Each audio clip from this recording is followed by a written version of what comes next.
Chapter 4 of Tarzan and the Jewels of Opar. Recording is in the public domain.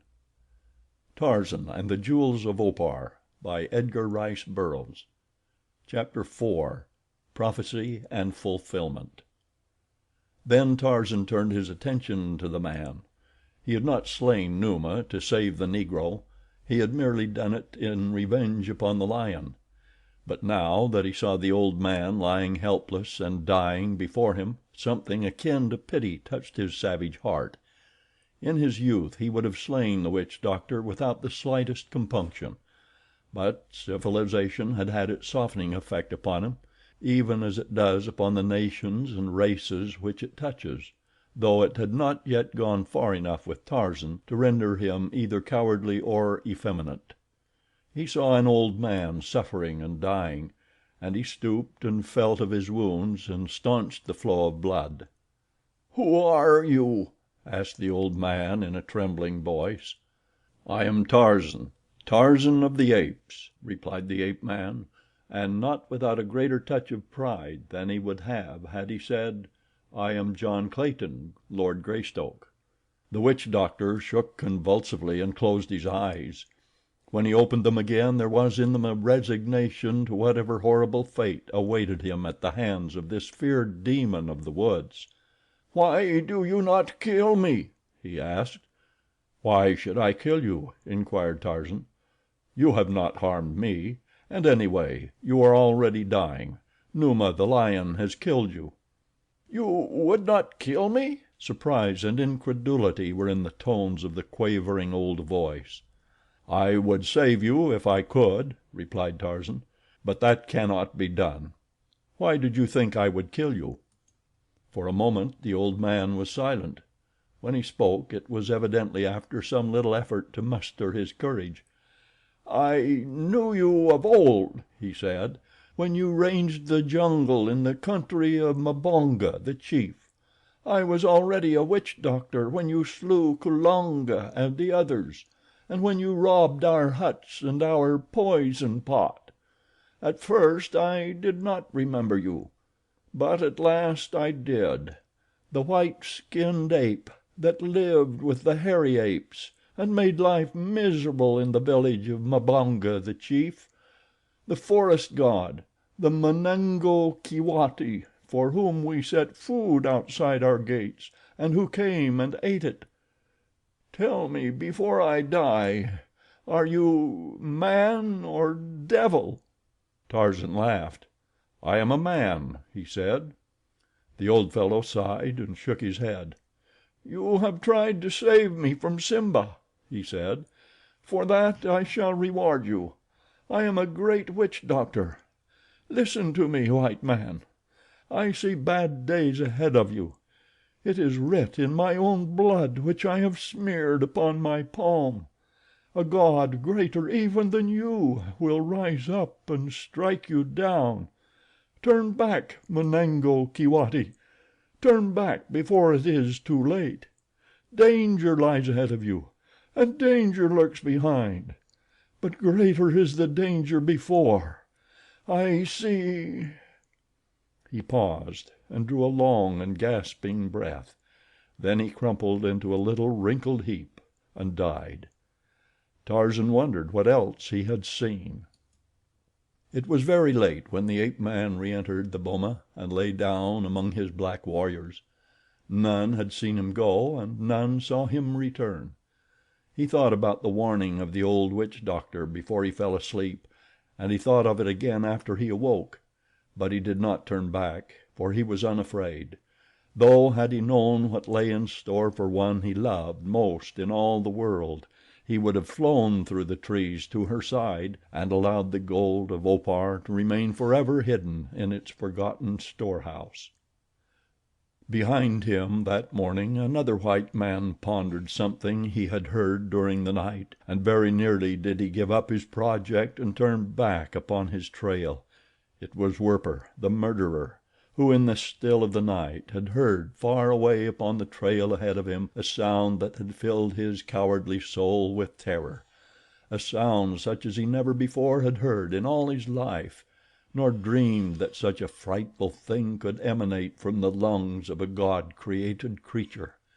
He had heard the victory cry of the bull ape as Tarzan had screamed it forth into the face of Goro, the moon, and he had trembled then and hidden his face, and now in the broad light of a new day he trembled again as he recalled it, and would have turned back from the nameless danger the echo of that frightful sound seemed to portend, had he not stood in even greater fear of Achmet Zek, his master.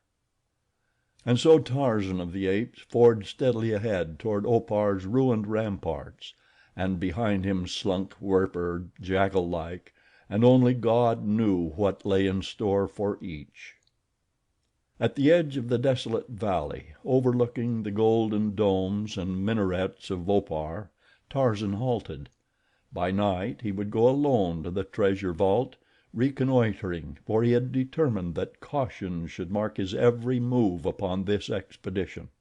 With the coming of night he set forth, and Werper, who had scaled the cliffs alone behind the ape man's party, and hidden through the day among the rough boulders of the mountain top, slunk stealthily after him. The boulder strewn plain between the valley's edge and the mighty granite kopje outside the city's walls, where lay the entrance to the passageway leading to the treasure vault, gave the Belgian ample cover as he followed Tarzan toward Opar. He saw the giant ape man swing himself nimbly up the face of the great rock. Werper, clawing fearfully during the perilous ascent, sweating in terror, almost palsied by fear, but spurred on by avarice, following upward until at last he stood upon the summit of the rocky hill. Tarzan was nowhere in sight. For a time Werper hid behind one of the lesser boulders that were scattered over the top of the hill, but seeing or hearing nothing of the Englishman, he crept from his place of concealment to undertake a systematic search of his surroundings, in the hope that he might discover the location of the treasure in ample time to make his escape before Tarzan returned, for it was the Belgian's desire merely to locate the gold, that after Tarzan had departed he might come in safety with his followers and carry away as much as he could transport. He found the narrow cleft leading downward into the heart of the kopje along well-worn granite steps. He advanced quite to the dark mouth of the tunnel into which the runway disappeared, but here he halted, fearing to enter lest he meet Tarzan returning. The ape man, far ahead of him, groped his way along the rocky passage until he came to the ancient wooden door. A moment later he stood within the treasure chamber, where, ages since, long dead hands had ranged the lofty rows of precious ingots for the rulers of that great continent which now lies submerged beneath the waters of the Atlantic. No sound broke the stillness of the subterranean vault. There was no evidence that another had discovered the forgotten wealth since last the ape man had visited its hiding place. Satisfied, Tarzan turned and retraced his steps toward the summit of the kopje. Werper, from the concealment of a jutting granite shoulder, watched him pass up from the shadows of the stairway and advance toward the edge of the hill which faced the rim of the valley where the Waziri awaited the signal of their master. Then Werper, slipping stealthily from his hiding place, dropped into the somber darkness of the entrance and disappeared. Tarzan, halting upon the kopje's edge, raised his voice in the thunderous roar of a lion. Twice, at regular intervals, he repeated the call, standing in attentive silence for several minutes after the echoes of the third call had died away, and then from far across the valley faintly came an answering roar. Once, twice, thrice, Basuli, the Waziri chieftain, had heard and replied.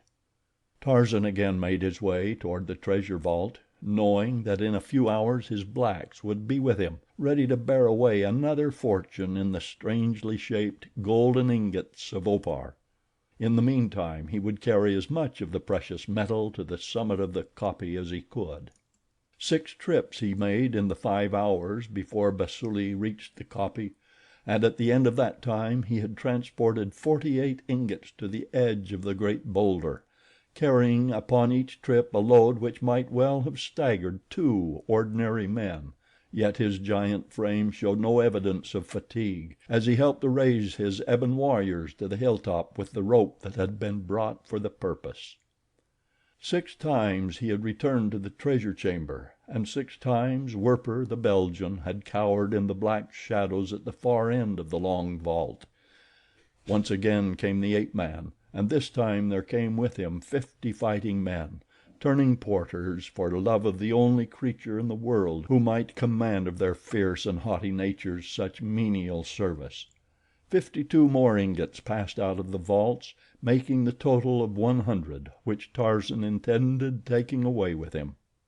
As the last of the Waziri filed from the chamber, Tarzan turned back for a last glimpse of the fabulous wealth upon which his 2 inroads had made no appreciable impression.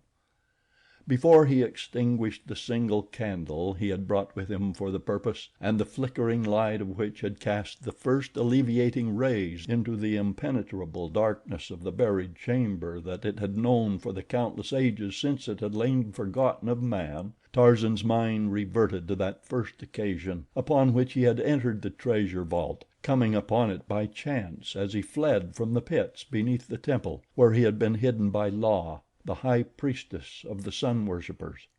He recalled the scene within the temple when he had lain stretched upon the sacrificial altar while La, with high raised dagger, stood above him, and the rows of priests and priestesses awaited, in the ecstatic hysteria of fanaticism, the first gush of their victim's warm blood, that they might fill their golden goblets and drink to the glory of their flaming god. The brutal and bloody interruption by Tha, the mad priest, passed vividly before the ape man's recollective eyes, the flight of the votaries before the insane bloodlust of the hideous creature, the brutal attack upon La, and his own part of the grim tragedy when he had battled with the infuriated Oparian and left him dead at the feet of the priestess he would have profaned. This and much more passed through Tarzan's memory as he stood gazing at the long tiers of dull yellow metal. He wondered if La still ruled the temples of the ruined city whose crumbling walls rose upon the very foundations about him. Had she finally been forced into a union with one of her grotesque priests? It seemed a hideous fate indeed for one so beautiful. With a shake of his head, Tarzan stepped to the flickering candle, extinguished its feeble rays, and turned toward the exit. Behind him the spy waited for him to be gone. He had learned the secret for which he had come, and now he could return at his leisure to his waiting followers, bring them to the treasure vault and carry away all the gold that they could stagger under. The Waziri had reached the outer end of the tunnel and were winding upward toward the fresh air and the welcome starlight of the kopje's summit before Tarzan shook off the detaining hand of reverie and started slowly after them. Once again, and he thought for the last time, he closed the massive door of the treasure room. In the darkness behind him Werper rose and stretched his cramped muscles. He stretched forth a hand and lovingly caressed a golden ingot on the nearest tier. He raised it from its immemorial resting place and weighed it in his hands. He clutched it to his bosom in an ecstasy of avarice. Tarzan dreamed of the happy homecoming which lay before him, of dear arms about his neck and a soft cheek pressed to his. But there rose to dispel that dream the memory of the old witch doctor and his warning.